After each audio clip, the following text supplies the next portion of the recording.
Ponnam Prabhakar, PCC అధ్యక్షులు మహేష్ కుమార్ గౌడ్ గారు, మరి అదేవిధంగా ప్రభుత్వ చీఫ్ ఆది శ్రీనివాసరావు గారు ఎమ్మెల్సీ కవిత గారి గురించి మాట్లాడడాన్ని తీవ్రంగా ఖండిస్తున్నాం.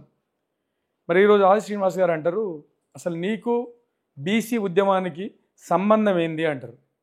మరి అయ్యా ఆది శ్రీనివాస్ గారు, మరి అదేవిధంగా మన మహేష్ కుమార్ గౌడ్ గారు, పొన్నం ప్రభాకర్ గౌడ్ గారు, మరి ఒక్క విషయాన్ని మీరు గుర్తుపెట్టుకోవాలి. మరి కామారెడ్డిలో మీరు ఏ రోజైతే బీసీలకు 42% ఇస్తా అని చెప్పేసి కామారెడ్డి డిక్లరేషన్ అని ఒక పేరు పెట్టారు కదా దానికి, ఆ తర్వాత మీ గవర్నమెంట్ వచ్చిన తర్వాత మరి బీసీల గురించి పట్టించుకొని ఆ తర్వాత మీరు మాట్లాడిన దాఖలాలు ఎప్పుడైనా ఉన్నాయా? మరి ఒక బీసీ బిడ్డలుగా మరి ఆది శ్రీనివాస్ గారు కానీ, మహేష్ కుమార్ గౌడ్ గారు కానీ, మరి పొన్నం ప్రభాకర్ గౌడ్ గారు కానీ, మరి ఏ రోజైన ఒక్కరోజు మీరు మాట్లాడిన దాఖలాలు ఉంటే ఒక్కసారి వీడియో రిలీజ్ చేయండి. మేము ఖచ్చితంగా దాన్ని మేము నిక్కచ్చిగా ఈరోజు మిమ్మల్ని క్వశ్చన్ వేయదలుచుకున్నాం. మీరు కనుక కవితక్క మాట్లాడక ముందు మీరు మాట్లాడినట్టుంటే మీ వీడియోలు మీరు ఒకసారి ప్రసారం చేయాలని చెప్పేసి ఈ సందర్భంగా మేము డిమాండ్ చేస్తున్నాం. ఇంకొక విషయాన్ని గుర్తుపెట్టుకోరి, జనవరి 3వ తారీఖు ఇందిరా పార్క్లో కామారెడ్డి బీసీ డిక్లరేషన్ మీద సభ అని పెట్టక ముందుకు మీ ఉద్దారకం ఏంది, మీరు చేసింది ఏంది, ఆ డిక్లరేషన్ మీద మీరు మాట్లాడింది ఏంది, ఆ రిజర్వేషన్ మీద మీరు మాట్లాడింది ఏంది? మరి ఆ రోజు రాని మాటలు ఈరోజు ఈ కవితమ్మ ఎవరు అని మాట్లాడతావా?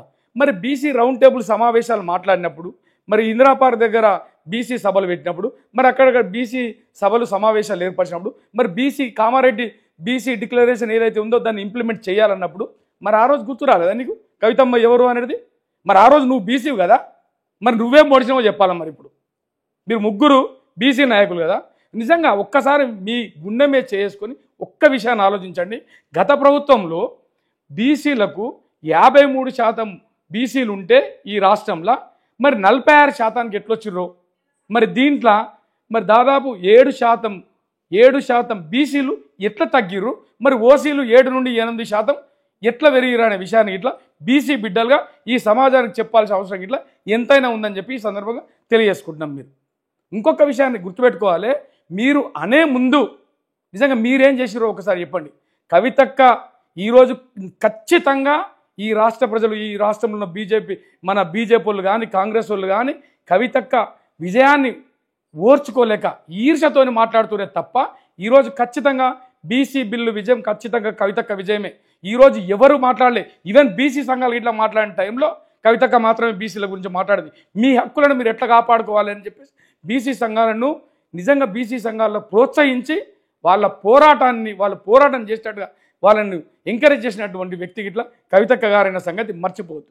అదేవిధంగా మీరు ఆది శ్రీనివాస్ గారు, మీరు మహేష్ కుమార్ గౌడ్ గారు కానీ, లేకపోతే పొన్నం ప్రభాకర్ గౌడ్ గారు కానీ రిజర్వేషన్లా మీరు ఆ పార్టీలు ఉండి, కాంగ్రెస్ పార్టీలో ఉండి నిజంగా మీరు జనవరి 3వ తారీఖు 2025కు ముందు మీరు ఎప్పుడన్నా కామారెడ్డి డిక్లరేషన్ గురించి ఎవరన్నా మాట్లాడిరా? ఆ రోజే కదా కామారెడ్డి డిక్లరేషన్ మీద కవితక్కనే కదా ఈ కామారెడ్డి డిక్లరేషన్లో మీరు ఇస్తున్న 42% రిజర్వేషన్ సంగతి ఏంది అని అడిగిన ఏకైక వ్యక్తి కవితక్క. ఆ రోజు తర్వాతనే మీరు ఉభయ సభలల్లో ఈ బిల్లును ప్రవేశపెట్టడం జరిగింది. ఆ రోజు తర్వాతనే డెడికేషన్ కమిషన్ ప్రెజర్ చేసింది ఇట్లా కవితక్కనే కదా. మరి ఆ తర్వాతనే కదా మీరు బిల్లును పెట్టింది. మరి మొన్నటికి మొన్న ఇంతెందుకు రైలు రోకో ఇస్తామని, రైలు రోకో పెడతాము, రైలు రోకోన ఆపుతాము అని మరి ఒక పిలుపునిచ్చిన తర్వాత కవితక్క ఇక్కడ నుండి యూపీఎఫ్ తెలంగాణ జాగృతి నాయకులను తీసుకొని ఢిల్లీ కాన్స్టిట్యూషన్ క్లబ్లో ప్రెస్ మీట్ చేసినప్పుడు చాలా క్లియర్గా ఒక విషయాన్ని చెప్పింది. అయ్యా రాహుల్ గాంధీ గారు, మీరు కాన్స్టిట్యూషన్ పట్టుకొని తిరుగుతురు కదా, మీ సంకల పెట్టుకొని తిరుగుతురు కాన్స్టిట్యూషన్ను, మరి ఆ కాన్స్టిట్యూషన్లో ఉన్నది మీ రేవంత్ రెడ్డి గారికి చెప్పండి. మరి అవకాశం ఉంది, ఆర్టికల్ 243D ప్రకారము దాన్ని మరి మీరు ఇవ్వగలుగుతారు, ఆర్డినెన్స్ చేయగలుగుతారు, మరి జీవో ఇవ్వగలుగుతారు అని చెప్పిన తర్వాతనే కదా ఈరోజు మీరు ఆర్డినెన్స్ తెస్తాము అని చెప్పింది. మీకు నిజంగా చిత్తశుద్ధి ఉంటే ఇప్పటికైనా కానీ ఆర్డినెన్స్ ఇట్లా చట్టబద్ధత కల్పిస్తట్టుగా ఇవాళ మరి ఏదైతే కేంద్రంలో రాష్ట్రపతి దగ్గర పెండింగ్ ఉందో దాన్ని మరి ఖచ్చితంగా పార్లమెంటులో మరి తీర్మానం జరిగేటట్టుగా పాస్ అయ్యేటట్టుగా చూడండి. అఖిలపక్షాన్ని తీసుకెళ్ళి మరి ఆ పార్లమెంట్లో ఇట్లా బిల్లు పాస్ అయ్యేటట్టు చూడండి. అంతేగాని మీరు ఏదో ఆమెకు వస్తుంది, ప్రజాదరణ వస్తుంది, బీసీల మద్దతు వస్తుంది అన్న ఓర్వలేక మీరు మాట్లాడే మాటలు సబబు కాదు, సరైనది కాదు. దీన్ని బీసీ బిడ్డలుగా నిజంగా మిమ్మల్ని అందరినీ నిజంగా ఈరోజు బీసీ నాయకులంతా మిమ్మల్ని నిజంగా తిరస్కరించే పరిస్థితి తెచ్చుకోకండి. ఒక బీసీ బిడ్డలుగా నిజంగా 42% రిజర్వేషన్ ఇవాళ ఇచ్చి మీరు మాట ఇచ్చి తప్పుదామని చాలా ప్రయత్నాలు చేశారు. కానీ మిమ్మల్ని వెంబడించిందే కవితక్క అన్న సంగతి కూడా మీరు మర్చిపోదు. అది ఓర్చుకోలేక ఈరోజు నువ్వు అంటున్నావు కదా, నువ్వు బీసీ బిడ్డవా అంటున్నావు. మరి రేవంత్ రెడ్డి బీసీ బిడ్డనా? మరి రేవంత్ రెడ్డి నువ్వే అన్నావు కదా, ఆది శ్రీనివాస్ గారు ఆయన బీసీ కాకుండా కానీ బీసీల గురించి చేస్తున్నది. మరి ఆమె బీసీ కాకుండా బీసీల గురించి చేస్తుంది, మీకంటే ముందు చేస్తుందామే. ఈరోజు కాదు కదా, గత సంవత్సర కాలం 1.5 year నుండి దాదాపు 7.5 నుండి ఆమె బీసీల గురించి కొట్లాడుతుంది కదా. అప్పుడు కనవలేదా మరి నీకు? నీ అసెంబ్లీ నీ శాసన మండలిలో మాట్లాడినప్పుడు మరి కవితమ్మ ఎవరు అని అడగ చేత కాలేదా? ఇప్పుడు గుర్తుకొచ్చిందా? కోన్కిస్కాయ్ ఇవాళ బీసీ బిల్లు రాగానే ఈ క్రెడిట్ అంతా మరి కవితమ్మకి ఏడవద్దు అన్న ఉద్దేశంతో కదా నువ్వు మాట్లాడుతుంది. మీరు ఆ రోజు తెలంగాణలో ఎంతోమంది ఉద్యమకారులు చనిపోతే తెలంగాణ ఎట్లొచ్చిందో ఈ రోజుకి ఇట్లా మరి ఎన్నో ఉద్యమాలతోనే ఈరోజు బీసీ బిల్లును మీరు ప్రవేశపెట్టడం జరిగింది. మీరు పెట్టి ఇచ్చిన మాటను తప్పించుకునే ప్రయత్నాలు చాలా చేశారు. కానీ కవితక్క జాగృతి రూపంలో, యూపీఎఫ్ రూపంలో, బీసీ రౌండ్ టేబుల్ సమావేశంలో రూపంలో, మరి ఈ ఇందిరాగాంధీ ఇందిరా పార్క్ దగ్గర సమావేశంలో రూపంలో మిమ్మల్ని వెంబడించింది, వెంటపడ్డది. కాబట్టి మీరు బీసీ బిల్లు తప్పనిసరి పరిస్థితుల్లో మీరు ప్రవేశపెట్టడం జరిగింది. మరి ఖచ్చితంగా ఇది కవితమ్మ విజయమే, ఇది బీసీల విజయం. మరొకసారి నిజంగా ఎక్కడన్నా మాట్లాడాలంటే మీకు నిజంగా సిగ్గు అనిపించాలని చెప్పేసి ఈ సందర్భంగా తెలియజేసుకుంటున్నా. అందరికీ నమస్కారం. ఏదైతే నిన్న బీసీ బిల్లు మీద రాష్ట్ర ప్రభుత్వం కేబినెట్లో ఆమోదించబడిందో దానికి సంబరాలు చేసుకోవడం అని దాన్ని చిన్నచూపు చూస్తున్నారు మీరు. కంపల్సరీ ఈ విజయం ముమ్మాటికి మా జాగృతి, మా బీసీ సంఘాలదే, మా జాగృతి ఆధ్వర్యంలో చేసిన పోరాట ఫలితమే ఈ ఉద్యమం మేము చేపట్టడం కనుకనే ఇది ఆమోదించబడిందని అనుకుంటాం. తప్పకుండా ఇది జాగృతి విజయంగానే భావిస్తాం. దీనికి గాను ఈరోజు టీపీటీసీసీ ప్రెసిడెంట్ మహేష్ గౌడ్ గారు, పొన్నం ప్రభాకర్ గౌడ్ గారు, ఆది శ్రీనివాస్ గారు ప్రభుత్వ విప్పు మీరు ఒక బీసీ నాయకులుగా ఉండి సిగ్గుపడాల్సిన విషయం ఏందనగా ఒక మహిళ మీరు ఆమె కోన్కిస్కా అంటారు. అసలు మీరంతా కనుక కరెక్ట్ ఉండి ఈరోజు కనుక ఆమోదిస్తే ఆమె ఎందుకు వస్తుండే? ఈరోజు బీసీల కోసం ఎందుకు పోరాటం చేస్తుండే?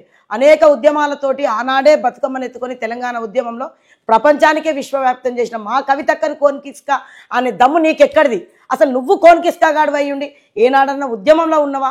ఎవరైతే అగ్రకర్ణ వర్ణ కులాల మోచేతి నీళ్ళు దాక్కుంటూ ఈరోజు టీపీసీసీ అనుభవిస్తూ, టీపీసీసీ వచ్చేది నీ కుటుంబ సభ్యులకే పదవులు ఇవ్వడానికేనా? మీ చెల్లెకు మరదలకి ఇచ్చిరని చెప్పి ఇదే మీ మహిళా ప్రెసిడెంట్ రాష్ట్ర నాయకురాలు ఈరోజు ప్రెస్ మీట్ పెట్టి చెప్పింది. అప్పుడు ఎక్కడ పోయింది మీ సిగ్గుమాలిన రాజకీయం చేసుకుంటూ? ఈరోజు ఒక మహిళను చూడకుండా మహిళల మీద సిగ్గుమాలిన రాజకీయం చేస్తున్నావు. కంపల్సరీ ఇది కవితక్క విజయంగానే భావిస్తాం బిడ్డ. ఏదేమైనా ఇది ఎప్పటికైనా మేము పోరాటం చేసి గత 18 నెలలుగా అన్ని జిల్లాలలో బీసీ సంఘాలతోటి సమావేశం ఏర్పాటు చేస్తూ అటు జాగృతి, ఇటు యూపీఎఫ్ అని నీ పేరు పెట్టుకొని సంఘాలు తీసుకుంటూ జిల్లాల వాదిగా తిరిగి కాలుకు బల్పం కట్టి తిరిగి ఈరోజు ఉద్యమం చేసి ఆనాడు ఇందిరా పార్క్ కాడ ధర్నా అయితేంది, నిన్న ఢిల్లీ దాకా పోయి ప్రెస్ మీట్ అయితేంది, చేసిన ఘనత మా కవితక్కది. ఇదంతా పోరాటం చేసింది మా కోసం. ఈరోజు ఒక మాట అనుకుందాం, కవితక్క ఎందుకు చేసిందని. కవితక్క చేస్తే వస్తే పదవులు అనుభవించేది ఎవరము? మనం కాదా? బీసీ బిడ్డలుగా మీరు అనుభవించరా? మీరు అనుభవించిన సంతోషమే కదా. దానికి సిగ్గుమాలిన దానికి రాజకీయం చేసుకుంటూ కోన్కిస్కా అనడం. అసలు నువ్వు ఎక్కడిది కోన్కిస్కా కానివి? నువ్వు అసలు ఎక్కడికి వెళ్ళి వచ్చినావు? బీసీల గురించి ఒక్కసారి ఆలోచన చేస్తురా? ఇలా మాట్లాడుతున్న అందరు ప్రతి ఒక్కరు ఆమెకేంది ఆమె ఏందంటారు. ఇదే ఢిల్లీ ఇలా బీసీ సంఘాలతోటి రాష్ట్రంలో మీటింగ్ పెట్టి ట్రైన్లలో మందిని తీసుకెళ్ళిపోయి మీ ముఖ్యమంత్రి గారికి కోన్కిస్కా గాడు దాన్ని ఉద్దేశించి అనడానికి నువ్వు కోన్కిస్కా గాడివి. ఆనాడు పోయి బీసీ సంఘాలతో నువ్వు ఎట్లా మీటింగ్ పెట్టినావు ఢిల్లీలో? నువ్వేమన్నా బీసీ బిడ్డవా? తెలంగాణ బీసీలకు చేసింది ఏముంది? నువ్వు ఇచ్చిన 6 గ్యారెంటీలు అమలు చేసినాక తర్వాత బీసీల కోసం ఏదైతే ఆమోదం చేసిరో దాన్ని కేంద్ర ప్రభుత్వం మీద ఒత్తిడి తెచ్చి మర్యాదగా బేషరతుగా మా కవితక్క కూడా ఏదైతే ఒక మహిళ తెలంగాణలో మన ఆడబిడ్డలకు ఎంత గౌరవిస్తామో మనకందరికీ తెలుసు. ఆ గౌరవం ఇవ్వకుండా నోటికి ఎంత వచ్చంటే మీ మంత్రులు కానీ మీ టీపీసీసీ కానీ మాట్లాడితే రేవంత్ రెడ్డి నీ కూరుకునేది లేదు, ఎక్కడికక్కడగా మేము ఎక్కడికక్కడ మీ ఇండ్లు ముట్టడి చేస్తాం బిడ్డా ఖబర్దార్. ఇంకొకసారి కోన్కిస్కా కాదు, కోన్కిస్కా గాడు మీ ముఖ్యమంత్రి, కోన్కిస్కా గాడు మీ టీపీసీసీ, కోన్కిస్కా గాడు మీ మంత్రులు ఉన్నారు అన్న సంగతి గుర్తుపెట్టుకోండి. మా ప్రత్యేకంగా ఆడపిల్లలు గౌరవించాలి కనుక మా అక్కకు రెస్పెక్ట్తో బేషరతుగా క్షమాపణ చెప్పాలని కోరుకుంటున్నాం. లేదంటే కాంగ్రెస్ నాయకుల ఖబర్దార్ మీ ఇండ్లు ముట్టడి కూడా చేయాల్సి వస్తుందని గుర్తుపెట్టుకోండి. Thank you so much. జై బీసీ.